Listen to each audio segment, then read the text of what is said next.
There we go. Okay. Welcome everybody to the Housing Advisory Committee for Bowen Island Municipality, Monday, May 30th, 2022.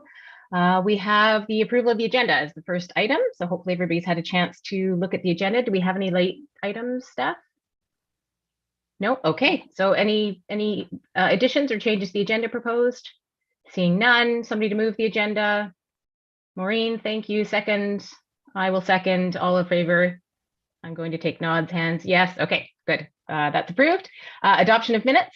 It's included in our agenda here. Hopefully the minutes from the April 25th meeting. Everybody's had a chance to look at them. Were there any corrections? I know I sent one review when I looked at them earlier. I can't remember if that was updated. I'm sure it was. Yeah, any comments or questions on the minutes? Nope, seeing none. Oh, okay. Moved. Somebody to move them, please. Maureen, thank you. Somebody to second. Okay. Fritz, thank you. All in favor? Yeah, okay. Approved unanimously. Next, meeting minutes still. Adoption minutes. Public comments. I assume there's anybody, Steph, you would have probably told me. Nope, no public comments. Okay, moving along. Council referral. So over to Daniel. We have 4.1 detached secondary suite, minimum lot size review, and land use bylaw review. Take it away, Daniel. Awesome, thank you. Oh,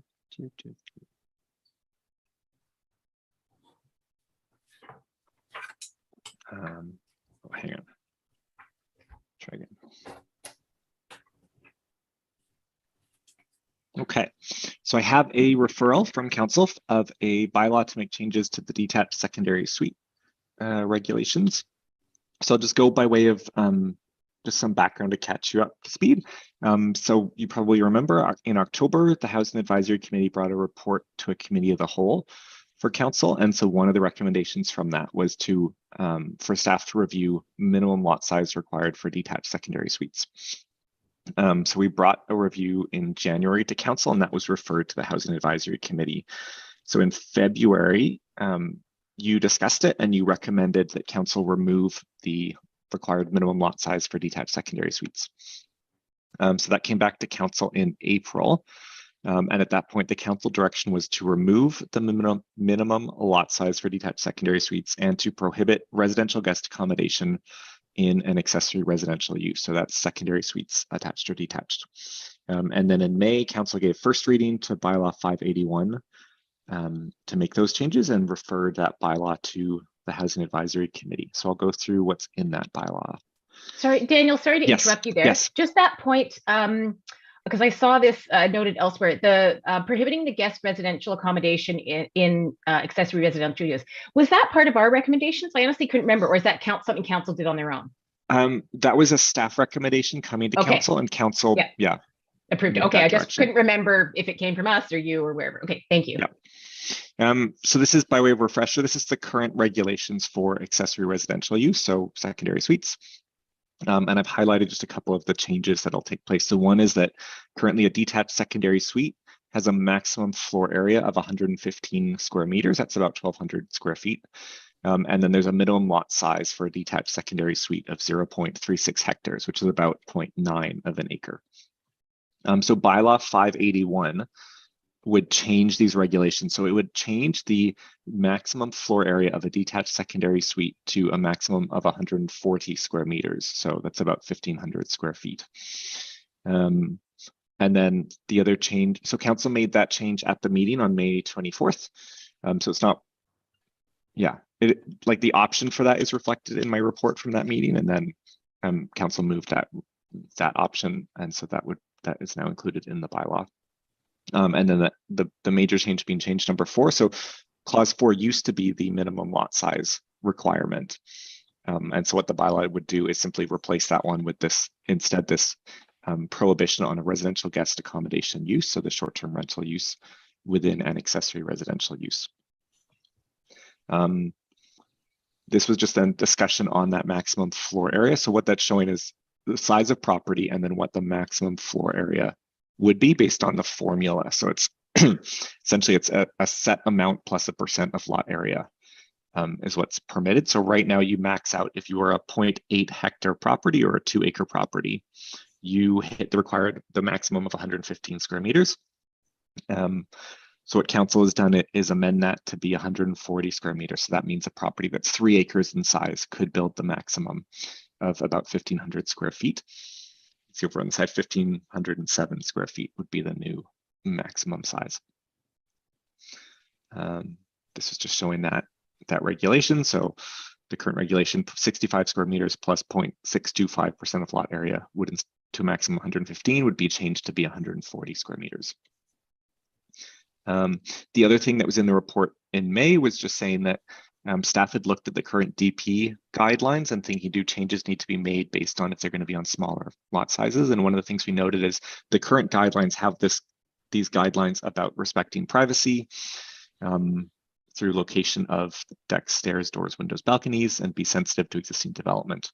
And saying that currently this often isn't a very strenuous guideline. So currently when detached secondary suites are built, they're often either built so that they're far enough away that they just don't require a development permit, or they're situated so there's not actually any major concerns about these items. But if we see them on smaller lot sizes, that there'd be something that staff would be reviewing with more detail. So that we didn't recommend that, or we recommended that no changes actually need to be made to the guidelines, but just sort of noting that as lots get smaller, achieving these guidelines would be more challenging and require more sort of design attention from the applicants. So that was the end of my presentation, and then open for any discussion. Okay, great. Thank you, Daniel. Any comments? I'll maybe go to Ron first. Do you have any thoughts, or Fritz, do you have any comments? Yeah, I have a few things. Yeah, go ahead. One of them, I find it a bit strange that a detached secondary suite can be larger than an attached secondary suite. I don't see any rationale in that. If you have, what I notice is that detached secondary suites are actually expensive to build. They have more impact on the neighborhood. Even if the number looks innocent, it's still a structure that can be very close to. Like, I find that what is the clear objective? If the objective is just to provide more housing, then you have to look at how do you do that. Is the objective particularly in existing neighborhoods? I think there should be a difference in how you deal with secondary suites in existing neighborhoods or in new neighborhoods. Like incentivizing attached secondary suites is actually easier because the cost of building those is much lower and the impact on neighbors is much smaller. I mean, what I hear and what I definitely notice in the areas that our office does quite a bit of work, which is the North Shore and Vancouver and Tsawwassen and those kind of areas, is that detached secondary suites are mostly put in for personal family reasons. And I think that as a mortgage helper, when they're there, they may actually be fine, but they're actually more difficult to build. So I don't really quite get it. I personally think that there should not be a limit on the size of an attached secondary suite. And the reason is that they never get more than 50% because which one is accessory? You know what I mean? And I think why restrict it? I can't see any logic in that. Like, if you want to have more, like a detached secondary suite that is larger with a larger family in it has at least as much impact on neighbors as one that is attached. And I think that when we go through that whole system of setting a maximum house size for single family homes, which actually already exists, it's just, done in Bowen by different vehicles than in most municipalities. But let's say if it is set by a maximum floor space, then there has to be that kind of cap, or it has to be that incentives have to come in. And then how do you do that? So I think that to look at detached secondary suites in isolation of that whole process of how you incentivize people to take some kind of action, I don't really, I mean, I can't see it as being so separate, so to speak. And also like what the city of Vancouver has done for a long time, I don't know if they do it now, but they originally started with saying that if you have a one-story building, it is outright if you meet certain conditions, and if it's a two-story building, you have more impact on neighbors. Then it was automatically conditional. But then you can also say, well, do you want people to build 2 stories and have a smaller footprint, or do you want people to build 1 story and has like there's so many different criteria that you somehow have to go through. So I thought that I was trying to start that kind of report for duplexes and what you can do in existing neighborhoods, and then you start to realize how kind of complicated that is. So I don't think we should be shy on giving an answer back to council, but I'm just wondering if all the kind of unintended effects or the objectives, or what is the next move, if that has been considered. I think those are good point Fritz. Daniel, do you know off the top of your head what the restrictions are on attached suites? Is it still, I can't remember if it's still 60% or if we got rid of that, or if it's still like a maximum of the 90 square meters, or I don't remember. It's still the maximum of 90 square meters. Okay. So we did remove, it used to have a percentage, which is not in effect. But it is the 90. And I know it's something even our building inspector brought up to me recently that, we should look at changing that, because it used to be tied to the building code. It no longer is. Right. So, there's not that same need to have the maximum size. I mean, I know in terms of detached, one of the things I brought, I think at the April council meeting, was looking at, that effect in terms of on smaller lot sizes, the effect of the floor area maximum. So on smaller lot sizes that are smaller than 0.4 hectares or 1 acre, the detached secondary suite you can build is actually smaller than the attached, like it's lower than 90 square meters. So in that sense, on smaller lots, it's slightly incentivizing attached secondary suites because you can build slightly more. But then you're right now on larger lots, you could build much more as a detached than as an attached. Right. That's great. I think that's a really good point, Fritz. Yeah, go ahead. Yeah, maybe what kind of struck me, we spoke about it before, but what I found so intelligent from the city of Vancouver, that initiative that they did for that, let's call it duplex zoning in single family areas. If you really think it through, that it's not really any different than how do you put in secondary suites. It's the same thing. You get more people in one building. But what I found so clever about it is that the objective, and that's why I think it's really important that you distinguish between existing neighborhoods and a new development, because in an existing neighborhood, the opening sentence in their zoning schedule is one of the objectives is to maintain the existing single family character of the neighborhood. And they kind of prove that you can do that by putting more homes in one building. And so what they do is that's why we want to set up maximum floor space and have incentives, right? Because really what they're saying, there's a maximum massing that you can build, the maximum volume of a building, right? And then you can divide that in 2 strata units, or not, or call it a secondary suite of 50%, who cares? And then, but with the strata, as they say, then each strata unit can have either a lock-off suite, or it can have a secondary suite. And I think that initiative, if you think it through, is so amazing. And also that if we say that it's one rule for attached and detached secondary suites island-wide, or if you say there's different neighborhoods that have somewhat different potential or objectives, because you normally. So what I like about what the city of Vancouver did is that we wanted this in these single-family neighborhoods. We want these areas to stay lush and green and forested, and we actually don't want unnecessarily more site coverage. I think if you think about it, it makes so much sense. And then of course in a lot of these areas there's lots of on-street parking available, because traditionally these homes sit all have whatever 2 or 3 or 4 car garages because of the big volume. But then they say, well, no, you can only have a 2-car garage for 4 units. But if you think it all through, I think it's so, but it also is really important in it. It's very gradual. Nobody's gonna run out and say, okay, let's demolish my house. There's no way. It's a very slow process, and it can even be started, as a pilot project. And I think but I think we have to watch a bit that if it's sequential, what is decided, right? Then is an awareness how it should fit in a more comprehensive approach. Thanks, Fritz. Ron, did you have any comments now that we've sort of talked about it a bit more? Thoughts? No? Okay.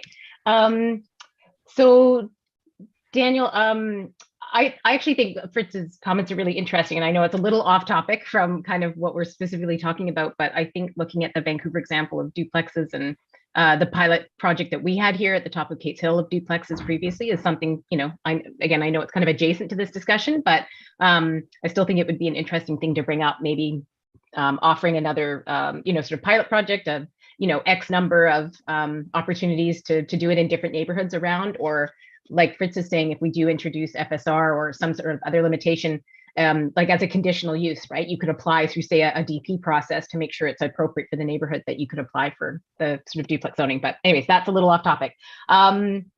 So my comments are, I agree with the lot size change. I think it's fantastic. I think it'll open up a lot of opportunities. And I know we've all said it before, all the same restrictions will apply in terms of water and septic and all of those things. And I agree with the DP process to look at how privacy is being maintained between neighbors and all of those things. And the other thing I was going to say, Fritz, you can correct me if I'm wrong, but I'm pretty sure the City of Vancouver has a pretty robust set of guidelines for their laneway houses. So if them did need some more guidelines or something to sort of, now that we're getting those detached secondary suites on smaller lots, that's one thing that we could look at. They have those kind of guidelines. So that could be helpful to us in the future if it starts to become an issue. And just on that, sorry, Rob. I know. When I brought it, I'd looked at a few like City of Vancouver and City of North Van. Yeah. And I felt at this point I felt like they were a little bit overkill, like for what because even like Agreed. if you think like a City of Vancouver standard lot is quite a bit smaller than even if you're looking at like Deep Bay. Definitely not saying we should adopt them at all, but more like if we do need some resources, we've already looked like, or if the community is interested, they could look at those just as like, how they describe like, screening for neighbors and outdoor space facing different directions and those things. There could just be guidelines we look at as reference points if we did want to, but agreed, they're very prescriptive and I don't think we need to go that far anytime soon. But Fritz. What the City of Vancouver says that if you don't have a lane, you cannot have a laneway house. And so it has actually, if a lot doesn't have access on both sides, you cannot have a laneway house, right? And they really take that literal. Even if you have a corner lot, you cannot have it. But so I'm just saying is that the real concept is that the laneway house has to cannot open up to the house itself. Like you cannot even view it. And the reason is that then it implies that it's used by the family that lives in the primary residence. It has to be oriented as much in a direction that it doesn't look back to the house itself. You know what I mean? Like, and there's all kinds of things that are really set up that it's less attractive for people to build them for their own pleasure. Right. Yeah. I think on Bowen, I'm thinking mostly of neighbors and stuff, because I feel like that's where the most impact's going to be, especially in those neighborhoods with smaller lots. So yeah, that was more where I was thinking those guidelines about, windows facing different directions and all of those kinds of things and screening and landscaping and stuff. So that was my main comment. And I do, although I know it may likely be controversial in the community, the suggestion of, or the recommendation from staff about not allowing guest accommodation in secondary suites, from the point of view of a housing advisory committee, I think that it will absolutely support more long-term rentals. And it may be that people, choose to not rent them at all, but I would like to think that a bunch of people who, might have been doing it otherwise would choose to rent long-term. And then my only comment, I know we've brought it up before. Robyn, Go ahead, Fritz. I don't understand what you're saying. Are you saying that you would allow short-term rentals simply because they get built and in the long run they get rented? Or are you saying that you want to restrict any rental at all short term, because then people can only build them for long term?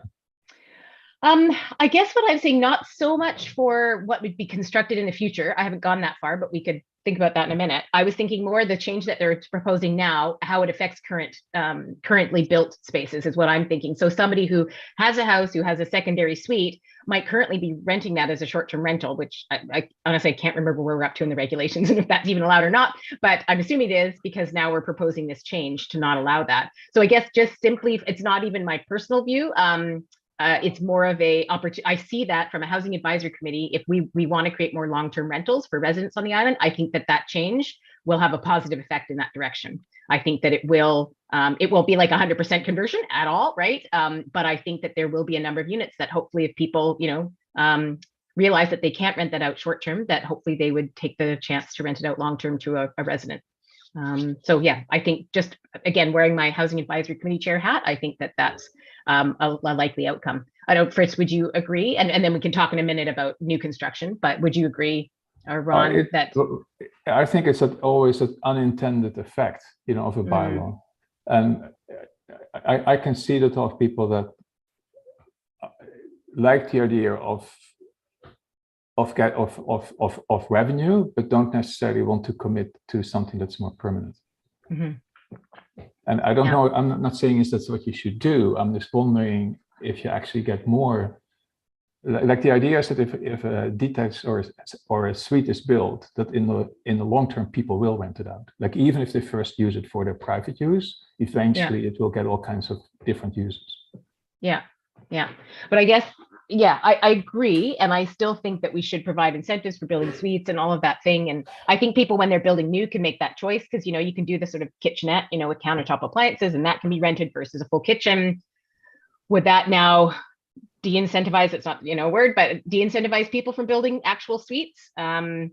Because they know they want to rent it short term, or they want to at least have the option of renting it short term. I'm not sure. What do you think? This is where the difference between a lock-off suite and a secondary suite becomes completely logical, because the key objective of a lock-off suite is that it can be used easily with the house and without the house, and people can do with it what they want.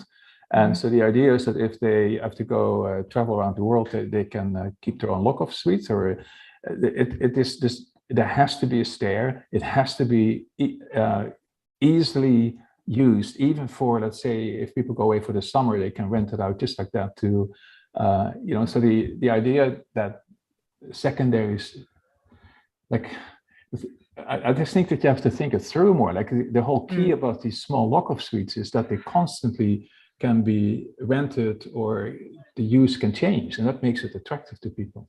And in the end, like the idea that it's so easy to run an Airbnb, I don't think it's really true. It's a whole commitment. People have to. It's a part-time job. Exercise, and they have to make sure that the neighbors don't get upset. It goes on and on. It's tiring. So, like, my feeling is that many people, after a while, actually say, "I'm just going to rent this out long term. I need some peace.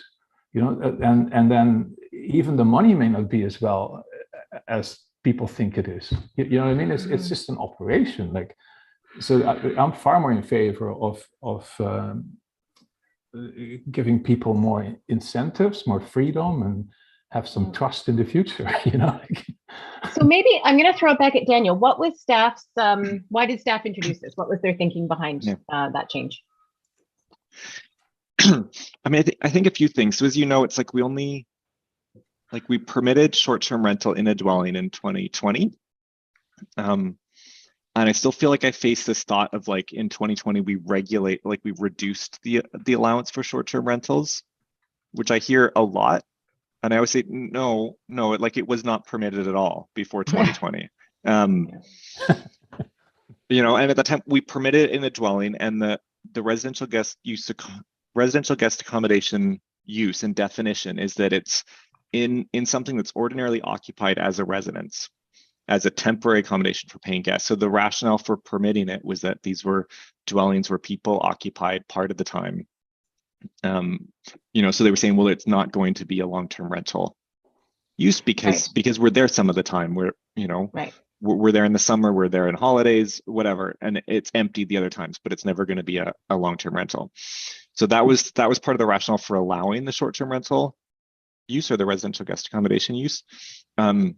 what we have seen, I think, as staff is one, it's like the challenges of implementing that. And in particular, I think in the sort of secondary dwellings on a lot where people, are potentially building the detached secondary suite or something where it's clear that it's not occupied as a resident. It's occupied, they're building it and using it as a residential guest accommodation unit. And there's not a, there's not an occupant of that dwelling beyond that use. Right. So it's still challenging to sort of enforce, but we would say, well, it's not actually permitted to do that. And then I think the second piece was in doing the rezoning for the, there's a rezoning on Malkin Creek Road for a lot or a zone which does not permit residential guest accommodation use, does not permit bed and breakfast use. And how many of the committees that we would go to would say, oh, well, I'm in support of the allowing this property to have secondary suites because they can't be a short-term rental use in any way. And it was sort of an odd thing if we're saying, well, these 4 lots can't, but literally almost everywhere else on Bowen can. Why is it like so important that they could have secondary suites if they can't have, if they can't be a short-term rental use? Yeah. And some of that then was in terms of doing this review, we referred it out to staff, the potential change to the minimum lot size and sort of lots of resistance at staff level in terms of, is this creating, why are we permitting greater use of detached secondary suites? Because they're sort of feeling like it wasn't going to provide housing for people because it's just going to be extending permissions for short-term rental use. So staff at that point brought to council and recommended that we just not allow it in an accessory residential use, and then some options for council in terms of if council or the community is not comfortable with this greater prohibition, it's like an option could be to not allow it in a detached secondary suite or to not allow it in a detached secondary suite on a lot size that's smaller. So essentially saying like places where we've opened up permission, it could just be that those places aren't permitted. But as a whole, staff recommended, the full-on change, but sort of knowing that, well, we only permitted it in 2020. This is sort of the review point of like what we're seeing is that, this is being used in ways beyond what was envisioned in that bylaw and that process in terms of being that part-time residence. Yeah. So, Go ahead, Fritz. Danielle, what if council would distinguish or understand the difference between a lock-up suite and a secondary suite? Because that is very much area-based, and it's based on the constantly changing needs of a family that uses a single-family home. Kids moving in, kids moving out, caregivers. I think caregivers. I think in terms of our bylaw and our attached secondary suite, I don't know if there is, like, you could build what would be considered a lock-off suite within a building, and it would be the secondary suite where it's okay, it's fine, and there can be a connecting door that is locked or not locked, and people could use it to that extent. Yeah. No, but there's a size difference. That's really the key Okay. part. The key part in Vancouver's thinking is the size. It's small enough that it gives that flexibility. And if you think about housing, like temporary housing for workers or for the whole tourist industry, that's the power in it. It's small, it's flexible. People can easily attach it or detach it from their home. Fritz, I have a quick question. What in the lock-off suites, do they have full kitchens, even if they're tiny, or do they have like what we kind of call a kitchenette countertop appliance only? No, they can have a full kitchen, and people can live there full time. There's no rule that you can't have somebody there full time. It's a small secondary suite, but it's small, and because it provides that flexibility. Yeah, no, and I just asked because in my mind, and again, correct me if I'm wrong, in terms of building, whether it's attached or detached, in terms of using it as a guest accommodation versus a long-term suite and B&B operations, right? One of the fundamental differences is the kitchen. Like, it really comes down to it. If you put in a full kitchen, it's a secondary suite, and maybe now you're not allowed guest accommodation, even if it is a B&B. If you only put in a kitchenette with those countertop appliances, detached or attached, it becomes a B&B space, and you can rent it short-term, and then obviously you could rent it long-term if you choose, right? Like that, if somebody's willing to live there with countertop appliances. Or is that not allowed, Daniel? Is that? I mean, then technically it's not a dwelling. Okay. but you could wouldn't- rent informally. It could happen, like whether it's it's possible, like you say, And I think that somebody could use it long term. Yeah, I think the other difference too is then a bed and breakfast is operated by a resident of Agreed, the dwelling. yes. So it's somebody living there in the main house who's then Yes. running a bed and breakfast business. Exactly. They're present all the time when the guests are there. That's the distinction, right? So it's the kitchens and then the presence of the resident.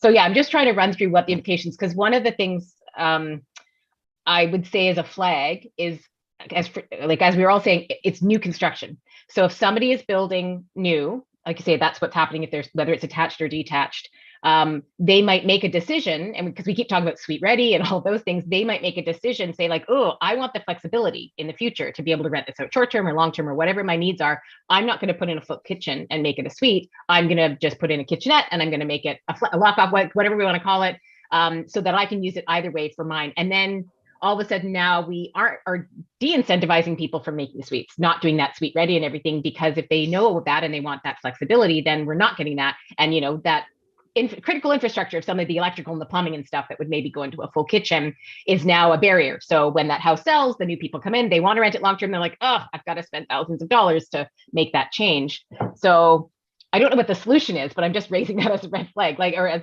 that maybe this would actually start to de-incentivize people from building those suites. Well, what do you think, Fritz? well, I think that if council says you cannot, a secondary suite has to be rented out, right? Or cannot be rented as guest accommodation. They can use it for personal use if they want, right? They can do whatever they want. They just can't rent it for short-term accommodation that outside of a B&B operation. Yeah, I mean, it's true. I just think somehow, if you make a rule, then I guess the question is, do you need the rule, or is the rule somewhere unnecessarily restricting? Like I find it strange, for instance, if you build a new house, that your secondary suite is smaller than a detached secondary suite, which has far more impact on neighbors and it's far more expensive to build, but people may simply do it because they can build a larger square footage. It doesn't make any sense to me. Yeah, no, and I agree. And I think that's, hopefully Daniel's taken that feedback on board. Ron, I saw your hand up. Do you want to please give us your thoughts? I guess I should express my opinion here. I think I'm out of step with everybody on this issue. It seems to me that the regulation of short-term rentals should be predicated totally on whether it is an appropriate land use or whether it is inappropriate by virtue of somehow causing disruption or devaluation of neighboring properties. And I don't think that short-term rentals should be regulated in order to achieve some other purpose. We don't want you to use your property for this apparently reasonable purpose, because we want to try to pressure you into using it for some other purpose, which however it may be a good public purpose. How does it become that property owner's responsibility to further that aim of making long-term rentals available? I think that's a really good point, and that somewhat is connected to where I was going to go on my next thought is, if we really take a step back, is the idea behind this that we want to somehow incentivize people to create long-term rentals for residents on the island, and lessen or de-incentivize the short-term rental, which isn't achieving that goal and is perhaps contributing other ways to the community that we don't want or whatever. I'm not sure if that's exactly the motivation or more the creating long-term housing. And I wonder if that's, I don't know, if there's a different way to do it as opposed to rules in a building bylaw. Maybe this was looked at when we did the short-term rental review or something, but things like, and I think other communities have done this, is there a limit on the number of business licenses for short-term rentals? So like we just say you can have 100 or 150 or whatever that number is in the year, you apply for it, it's a lottery or whatever, and for that year you get the license, you can rent short-term, and if you don't, you don't. That kind of, because then that limits, if that's what we're trying to do, or if we're trying to incentivize people to rent out their suites long-term, how do we do that? Like, I don't know. I don't think we can give them like a discount on their property tax or anything like that, but like, is there some way that we can actually, give them a carrot instead of saying you just can't do that if we're trying to do that? So yeah, just more of a high level, which I think, Ron, is a little bit what you were getting at, that it should be more about the use, the neighborhood, all of those kinds of things. I don't know. Yeah, sorry, those are just some random thoughts. I don't know if that's useful or not. But oh, there's Michael. Okay, so we should probably move along from this one and keep going with the agenda. But hopefully, Daniel, that's. Do you need a resolution from us, Steph? Are we supposed to do a resolution for this? I think, yeah, that would be my goal, Okay. to have a, Okay. and So then, you know, yeah. okay, so yeah, go ahead. I started with Fritz's comments regarding reconsidering attached secondary suite size and about differentiating between new neighborhoods and existing neighborhoods because they felt actionable. And then as the discussion evolved, there were lots and lots of comments, a lot of contradictory comments. And Yeah. I don't really have a landing. I could share this screen, Yeah. but it's only Do you want to share the screen? Because I feel like Okay. one thing that we could, because we actually recommended this earlier, and I feel like we could at least give a resolution that we agree with dropping the minimum lot size. Like I think universally we probably agree with that for detached secondary suites, period. I think that's one we can probably give you a resolution today. Yeah. You know, and Fritz's feedback is very, very, I think it's very on point about the attached, but that's not what we're looking at today. That's feedback for Okay. perhaps another review or something. Okay, So I mean, we sorry, can just- include it as a comment if you want, but I think that we do support the detached secondary suite minimum lot size being deleted, period. Okay, hold on. I think that, Okay, just sorry. I'm just because I have them. I've got to separate these then. yeah. Sorry. Do support amendment.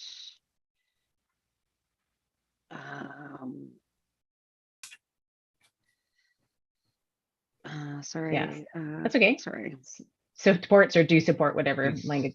Do you know, support. primary I'll one. put this bit later and I'll fix this up offline. But so we do support, what was it, removing? Removing the minimum lot size, and you can write the clause if you want, minimum lot size for detached secondary suites. I Okay. think it's safe to say, Fritz, Ron, we're okay with that as that single one. Yes. And then I think that we do not have a clear consensus on our recommendation or approval for the taking away short-term rentals in secondary suites. So maybe Okay. our recommendation was that, you know, perhaps more, I don't know Let's what say we can this. say. Yeah, support that. Do not And then support. or do not support know. it to be a now. Like I actually just feel like through our discussion, Immediate? not immediate. Yeah, maybe do not support the immediate adoption of that. Just because I feel like there's there could be unintended consequences that we're maybe not seeing that. I think we touched on some of them today, but those things, like if this gets adopted, does that de-incentivize suites? Does that delete this whole rental ready thing we're trying to, you know, push as well? I think there maybe it just needs a little bit more thought, in my opinion. And I think that's the rest of us, probably Ron, Fritz. I'd say it just needs a bit more thought and consideration as to what the consequences of that change would be. Do you want to give an example of it, unintended consequence, or just? You know, such as, and I always say de-incentivizing. I don't even know if that's a real word. I like that. De-incentivizing the construction of the creation of secondary suites in new construction, because they would no longer have the flexibility to rent short-term or long-term. So that kind of thing. That I just think that's a really clear, like, oh, we should really think about how this change might affect that. Yeah. Okay. And then, so that is specific to those clauses. This is the lot size clause and the STR clause. And then this attached size and. Yeah, so maybe you could just say something about the new and existing in this. Or I that think could just be in the minutes. I think maybe Daniel's got those comments. We could probably capture them in minutes. I think for this resolution, I think we should be clear and concise. I think for everybody, unless Maureen, Michael, if that, I feel like these clear ones would be the most useful. Well, I guess for Daniel as well. Daniel, and then going to council. Is it better to have a resolution that's just we support, we do not support? I think it's better to have a resolution, and the first point here is clear. The second point is less so. So to clarify what I think was being discussed by the committee, do not support the prohibition of short-term rentals in residential guest accommodation. I think that's the language. Is that correct, Daniel? Short-term rental in secondary suites, is that? Yeah, sorry, Daniel. Yeah. Please correct us. of support the prohibition of residential guest accommodation in secondary suites. In secondary suites. That's what I thought. And I was going to say, but you know, yeah.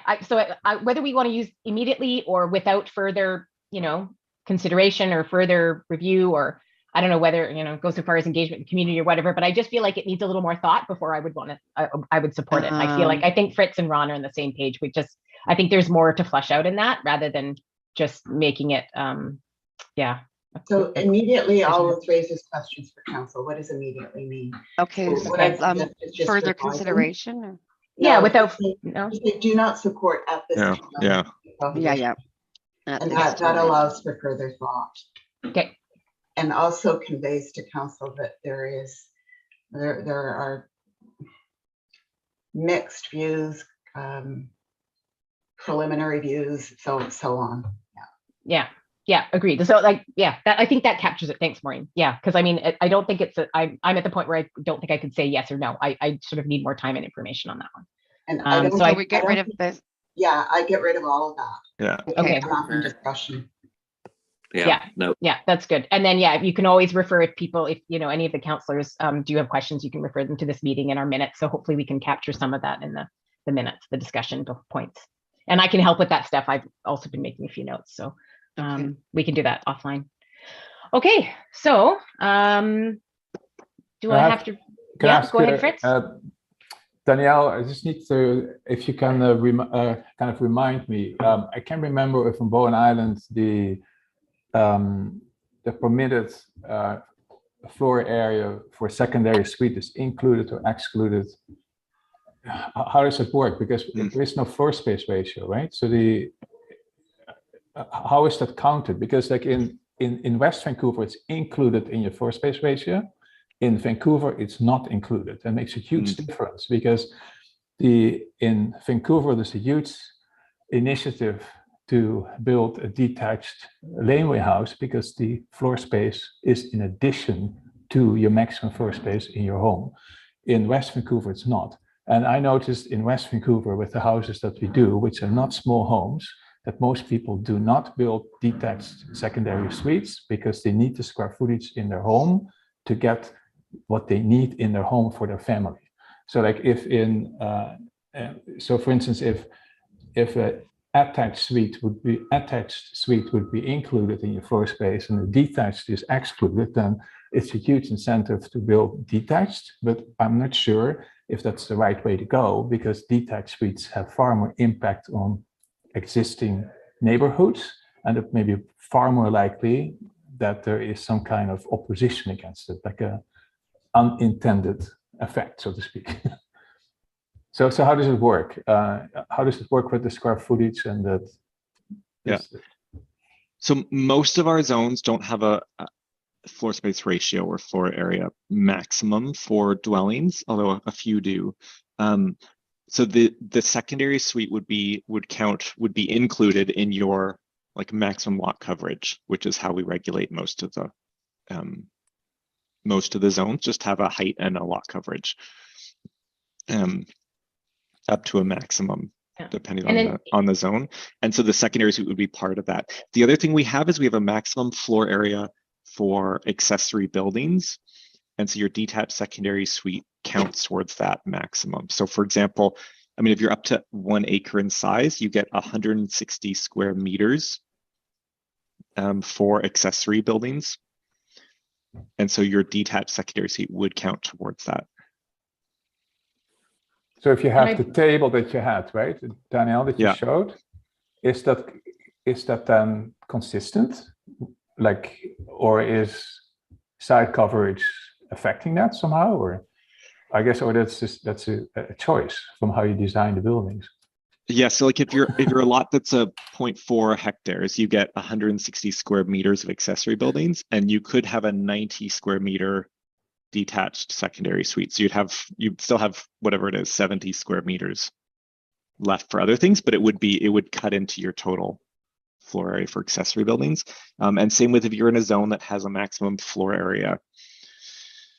So like Kate's Hill, for example, has a 0.3 FSR, the attached secondary suite is included in that. So you get, you can build however much, you can work it out. And if you want a secondary suite, then that counts as part of that 0.3. This is an example that there is no incentive. I mean, there's no, it's basically no incentive. It's almost like it's de-incentivizing it because it's just too expensive.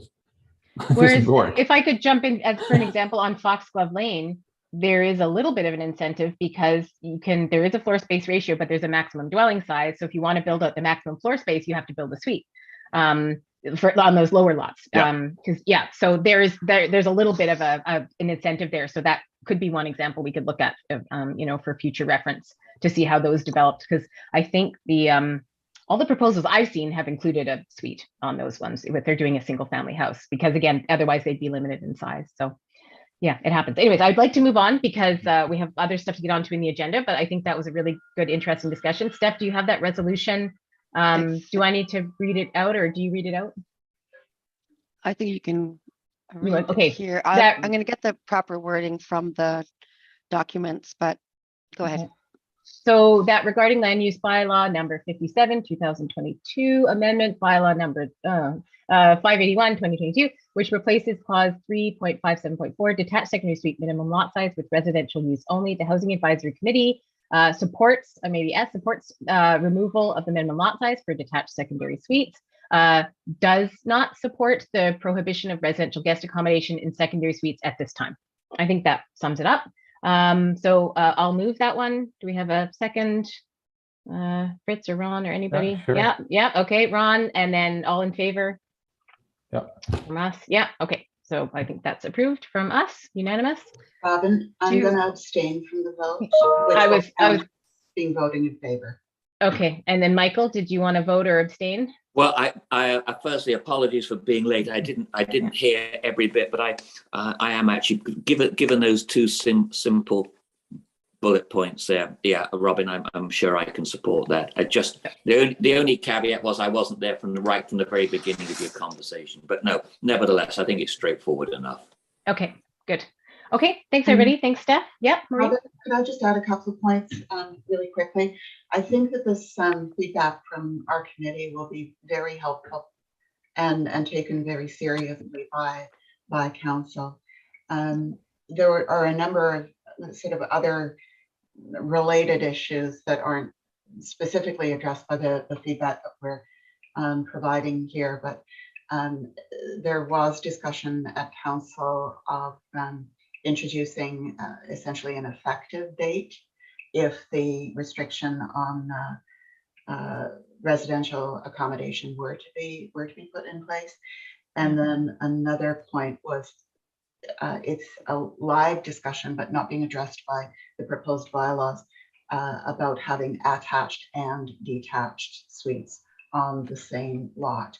So that's something that I think we keep our eye on in the future. And then just a final comment that many of the concerns on the part of council members who are just worried about this have to do with increasing density and impacts on infrastructure.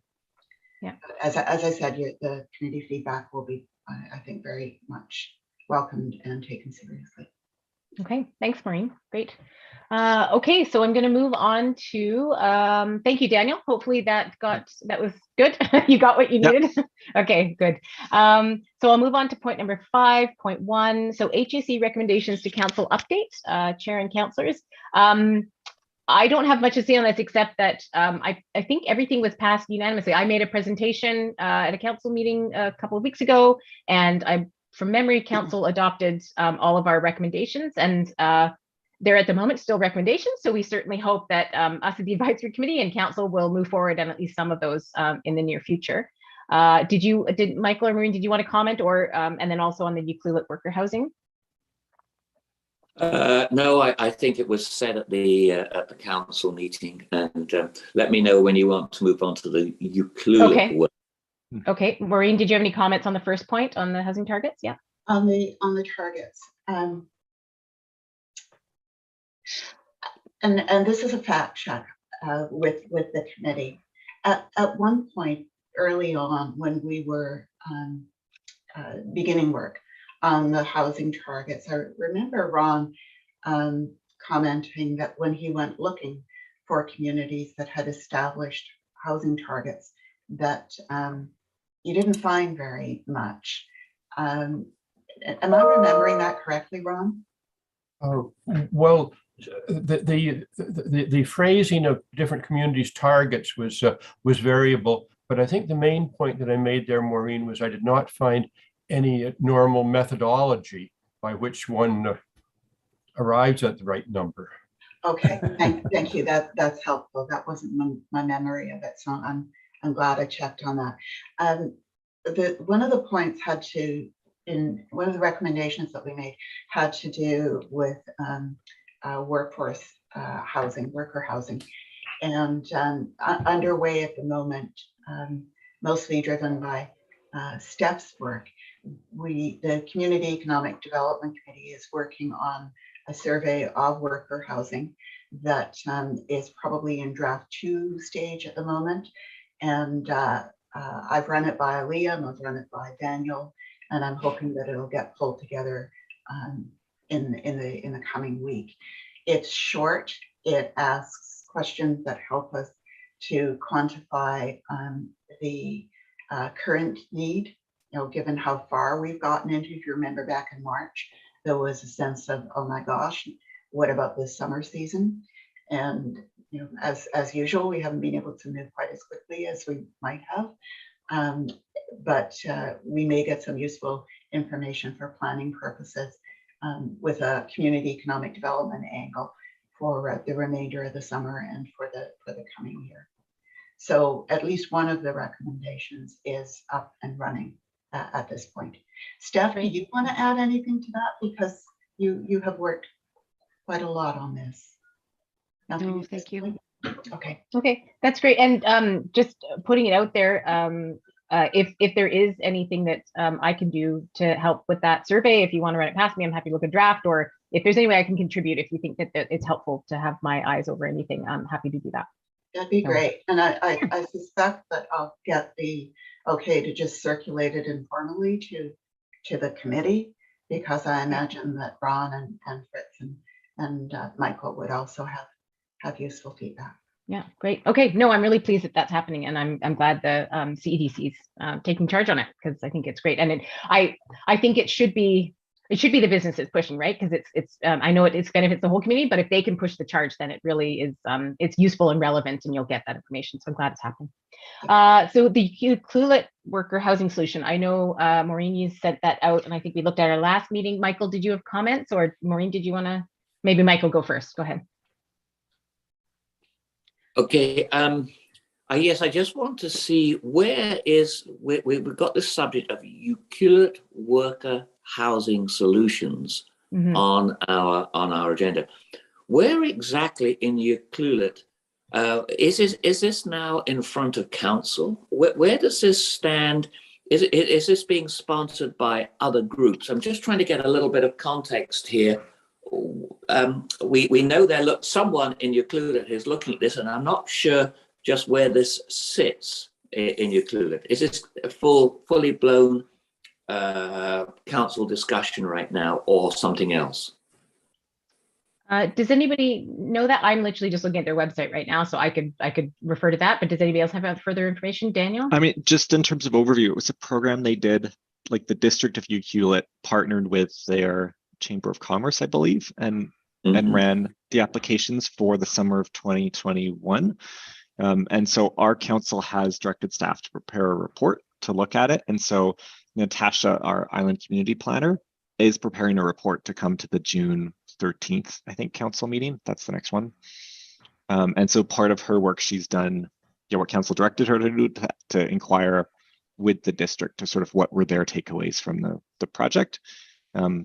So to bring a report for council. Okay, so thank you, Daniel. I'm just wondering whether it might be better to wait for that report and then put it on a later meeting, so that we've got something in front of us we can have a look at. Yeah, I think today it was really just a touch base, kind of to, we mentioned it before, it's gone to council now, and so I think just to update the committee, that's where it's gone. So staff will be writing a report looking at how it went. Oh, Steph, go ahead. Michael, one of the recommendations from your committee's review was to keep the committees more informed of what's happening at council. So I just want to make sure that this work that came from the Housing Advisory Committee went to council, circled back to keep you apprised. Yeah, no, good, all good. That's great. Thanks, Steph. Okay, so no further comments, hopefully, on 5.1. Seeing none, we'll move on. 6.1, subcommittee reports, cluster and duplex zoning. I have to apologize, nothing has happened in the last month. Fritz and Ron and I have emailed a few times, tried to get something together to meet, and it just didn't happen. So in the interest of time, because we are running a little bit behind, I think let's just, Ron, Fritz, let's just try to make a time in the next month, and we'll get together in our subcommittee, and then we'll report back next month and keep that one going. Any other comments on that one? Nope, seeing, oh yeah, Maureen, go ahead. Just a note to the committee that the conservation development policy was brought back to council at the last meeting, and is being referred out to the Advisory Planning Commission. Daniel, can you remind me, is it coming to housing as well? I think it was just referred to the APC and ECAC. Okay. Okay. So in terms of relevance for this committee, the whole cluster development concept is part of the conservation development policy. So keep track of that. Okay, great. So maybe, yeah, if could I trouble you, Steph? Could I ask you to share that with the committee, just so we have that, and let us know in that email when you do share it, if it's confidential or if it's public or whatever. Just let us know if we can. I'll let you know now. It's public. It's public. Okay, good. So that's fine. Yeah. Yep. Great. And just Robyn, just on the cluster duplex zoning, I'll just say over the past probably months, I've met with a handful of people who sort of look at some form of like cluster or duplex zoning. And it's very preliminary, and we always sort of go over the broad strokes, and that given our zoning and our OCP, it would always result in a zoning and an OCP change, which always makes people hesitant. And we go over it, and so I think having something like this would be helpful to point to people to say, okay, here's some ground rules that like a committee's looked at, and ideally, if the goal is it gets referred to council as like endorsement as a base or something. I don't know how we would do it, because it's obviously not, it doesn't replace the need for a site-specific rezoning and site-specific conditions. But if people had like a roadmap of some point, they'd say, okay, I don't quite know what I want to do, and this is something that the committee's looked at and sees acceptance for. Yeah, thanks for bringing it up, Daniel, because I've also had a couple of informal conversations with people. So it's really interesting to hear that it's out there. There are, I know of at least 2 landowners on Bowen who are interested in doing something like this, and mostly as a collaborative project with others. So it's really cool to see that that's happening. And I actually speak to many people, and there are some amazing landowners on Bowen that actually really care about housing and do want to do things. So I'm excited to hear that feedback. That will give me a little bit more of a focus, Daniel, when we're talking in the subcommittee. And my hope would maybe we can create something looking at those other ones. Like you say, maybe it's a development of guidelines or something like that. And then I don't know if this is the right way to do it, but maybe it goes to council. If council's in favor of it, then that, like you say, that does give some people, that comfort that yes, council's looked at this, and within these rough, broad stroke guidelines, that seems like a good idea for Bowen. So then when a landowner's, taking the risk of coming in for rezoning, or in an ideal world, I'd love it if council said, hey, let's do a collaborative project or something, but maybe that's asking too much. Then that landowner would feel a little more confident coming in, because it's a big risk to go for rezoning. It's a big risk of time and money and effort. So if they had a little more comfort that council had looked at it. So I think that's a great idea, Daniel. So let's, I've made notes, so we'll put that in our view when we're working as a subcommittee. Okay, great. Any more thoughts on that subcommittee? No. Okay, we're moving along. So we have new business. I was asked to give an update, a Birch update on the community lot 3. So let me bring up my notes here. So I will take off my Housing Advisory Committee chair hat, and I will put on my Birch hat and give you an update. So we sent out an update at the end of last year. I have a little bit more to update, but not much has happened. It's been a little slow, but certainly we're still actively working on it. Birch is still working on that Lot 3 project. So that's on Miller Road behind the health center.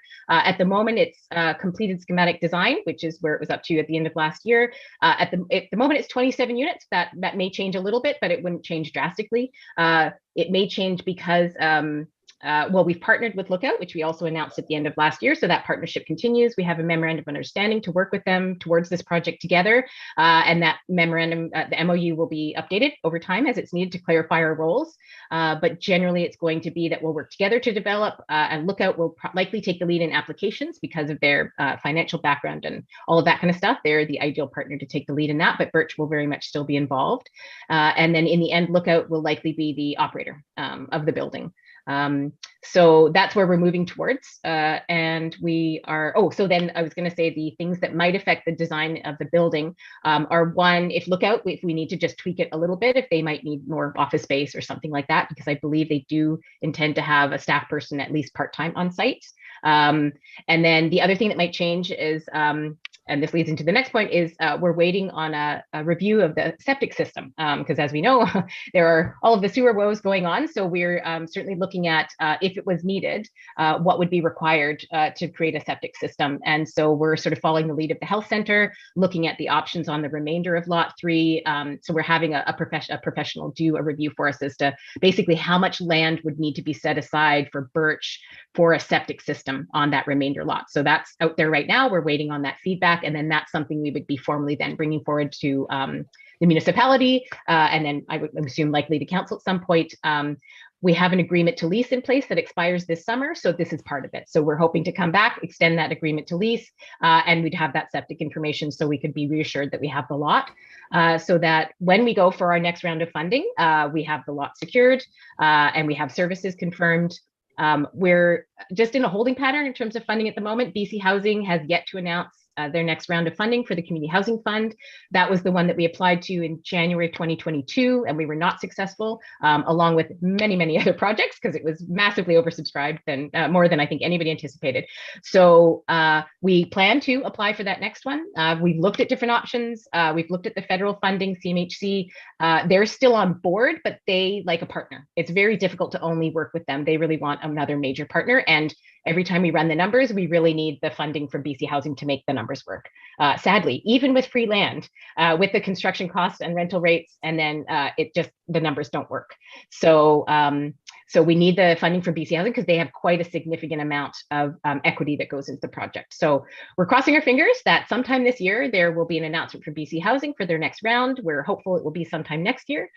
So once that's announced, we still have some funding from the Bowen Island Community Foundation. Thankfully, they've been a wonderful supporter of the Birch project. We still have some funds from them to use towards our consultants. So we will update and revamp the application to go to BC Housing. And like I say, hopefully it will be next year, and we'll put that in. And we certainly have the feedback that we got for BC Housing, and I think that even councils got from them, is we still have reason to be optimistic that we could get this funding, that we won't give up. We'll certainly go for this next round and see what we can get. And then we're very confident if we are successful in getting the BC Housing funding, that CMHC will also very likely be a partner. And there's some funding and good financing that comes with their support. So overall, we're still optimistic. Things are moving slowly, as they all tend to do in government. And in governments, as I'm learning. Somebody warned me. I remember when I took Birch and this project on, I think it was 2018, it might have even been 2017 or something. One of our board members who's had some experience with these projects basically said, you will need to have patience. You're working with BC Housing, it's going to take a long time. And naive me was super excited and thought it would all move pretty quickly. We had land and everything. So I'm learning patience. And hopefully, for everybody's sake, that we'll be successful in this next round and we can get it built. And with any luck, the craziness of construction costs will have maybe come down by the time that we're ready to build. But that's also the naive, optimistic me. So I'm just checking my list to make sure that I got all of my points in here. Yeah, I think that's it. So yeah, the next steps for us, the immediate ones, are working together with the municipality to extend our agreement to lease, and that's this septic report that we're waiting for. And then once we get that announcement from BC Housing, we'll be moving straight ahead with our application. So we're optimistic, and we're still moving forward. So any quick questions? on that update. And I do have intentions of putting that in writing and submitting it to the Mayor Council. So I will try to do that maybe before the next meeting. Maureen, go ahead. Just a note that Council will again be requesting ministerial meetings at UBCM in September. Great. And the last time we met with Minister Eby, one of the comments was originated with you, Robyn, about how difficult it was for small rural communities to compete with large city projects where the number of new homes would be very large and contribute to housing targets.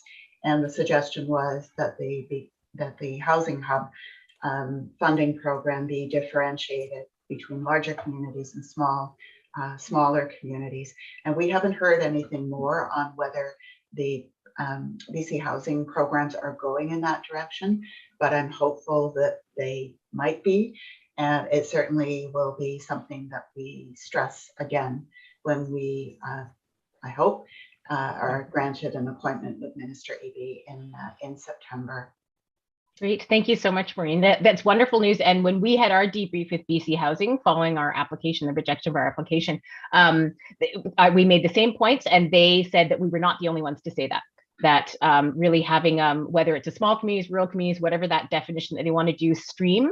Because yeah, it was exactly what I said. We have no chance, especially as a small grassroots organization. We have no chance against the big ones, the big operations happening in the cities.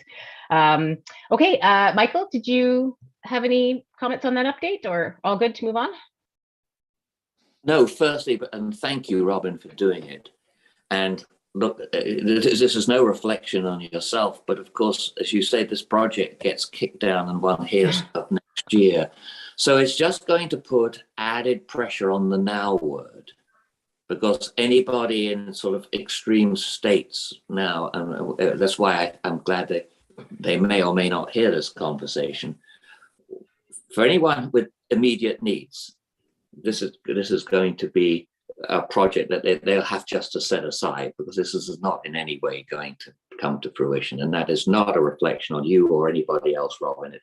But it does throw an extra emphasis on what we do now as a council, recognizing that these projects, such as the one you've just talked about, are not going to happen, probably may not even come to fruition, physically built and open, by the end of the next council period. So, you know, that it does give us a sense of time scope there of just how long these things take.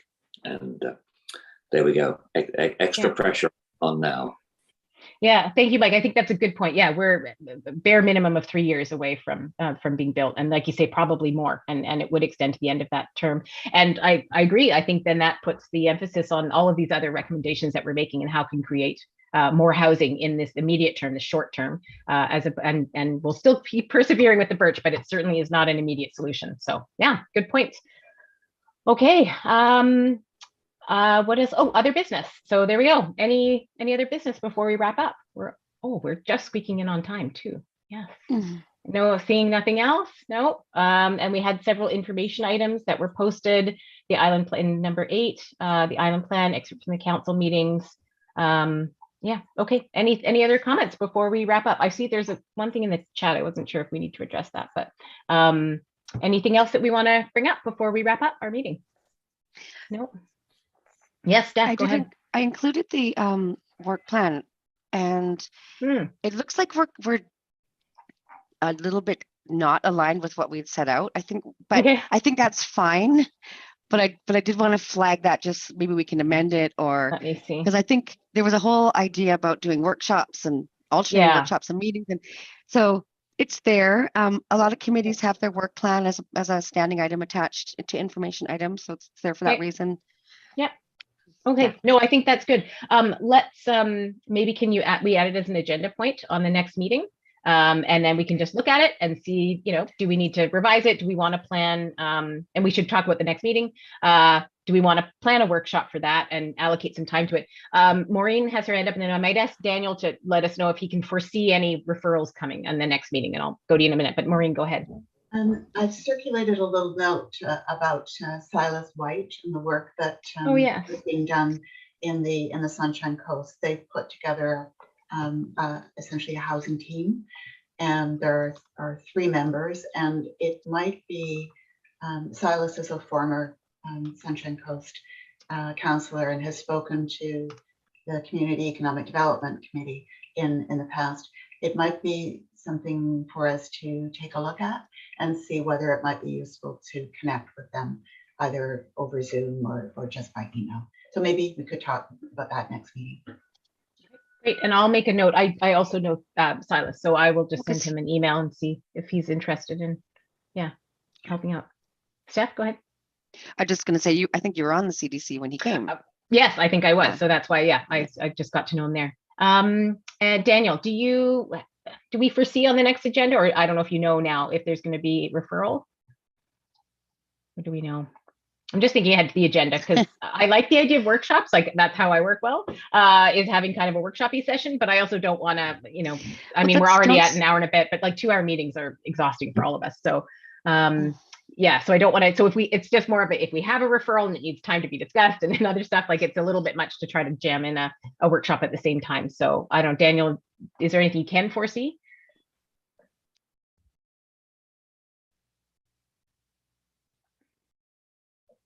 Can't hear you, Daniel. Oh, sorry, you're muted. You were doing so well all meeting. Yeah, I'm not 100% sure, but I don't think there's anything coming from the June 13th meeting. Okay. The So, Ucluelet, nothing. maybe? Maybe actually. Yeah, Yeah. I'm not sure. I guess Okay. maybe.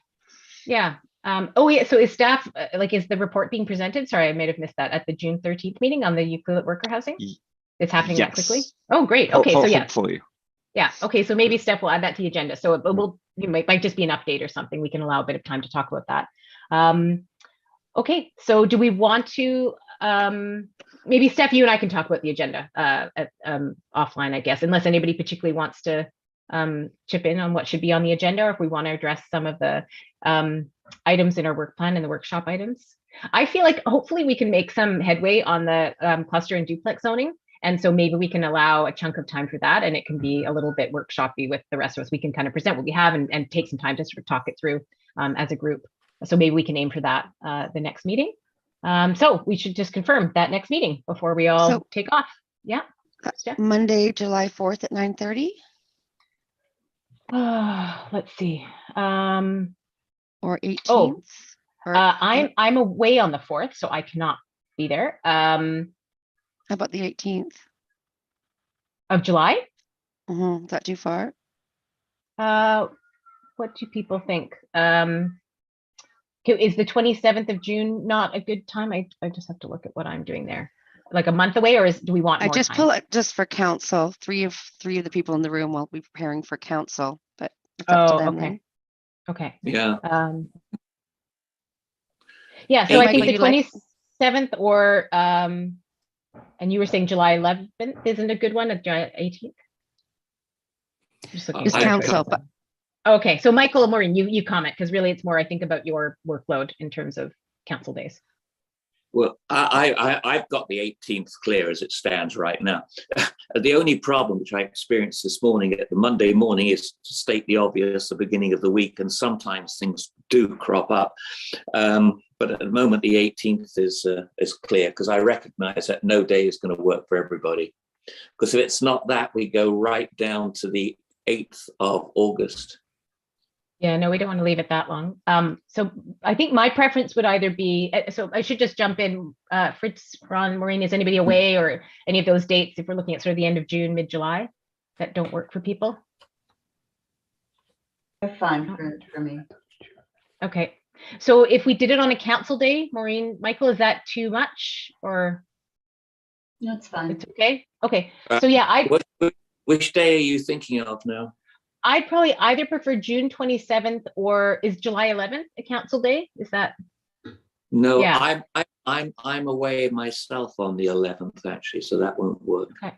For me. Okay, so should we try for June 27th? I know it's only 4 weeks away, but should we aim for that? And then we can always talk about the summer, or if we just kind of skip the summer bit and reconvene later, and we can figure that out next meeting. Does that work? Yeah, I'm seeing Fritz. Is that? Yeah, it's okay. Okay. Okay, you have to put me down as a maybe. I'm going to be in the city in the after. It's not as good as the 4th or the 18th. Okay. Yeah. Well, we'll put you down then as a maybe. I think it sort of works for everybody else. So, yeah. We'll persevere. We'll see. And if it really becomes a problem, we can email and fix it up. Find something else. Okay, great. So we'll see you in a month on the 27th at the usual time, 9:30. Thank you so much, everybody. Okay. Have a good rest of your day.